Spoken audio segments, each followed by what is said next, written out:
नोएडा यौतुक पाई बधुपोड़ी मामलारे police मुख्य अभियुक्त स्वामी को गिरफ्त करबा परे एबे सासू को भी गिरफ्त करिछि। एने ग्रेटर नोएडा डीसीपी सूचना दैछन्ते। पुलिस एनकाउंटर रे अभियुक्त पुआ विपिन भट्टी आहत होई डाक्तरखाना रे भर्ती थिबा खबर सुने महिला सासू डाक्तरखाना जाइथिले।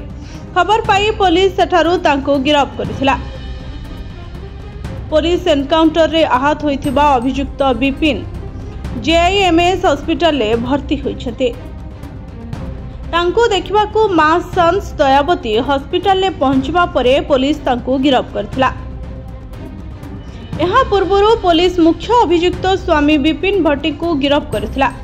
डाक्तरखाना तांको 14 दिनिया विचार विभागीय हाजत को पठाई दिया जायछि। शनिवार मामला रे पुलिस विपिन पाखरे पहुंचवा बेले से पुलिस टारू बंदूक छड़ाई खसी जिबाकू चेष्टा करथिले। पुलिस तांको धरिबाकू गुली मारिथिला।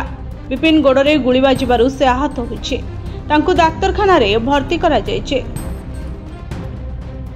एनआई को प्रतिक्रिया दे विपिन कहिछि से ता स्त्री को मारी नाही। स्वामी स्त्री मध्यरे झगड़ा हुए आउ याठारु अधिक किछि मु जानि नाही बोली विपिन कहिछि। हेले गणमाध्यम हाथ में पड़िथिबा फुटेज रे विपिन पत्नी निकी को नृशंस माड़ मारुथबा देखा मिली। निकी नाबालक पुअर कहवा अनुसार बापा विपिन ही मां को जाली देइछे।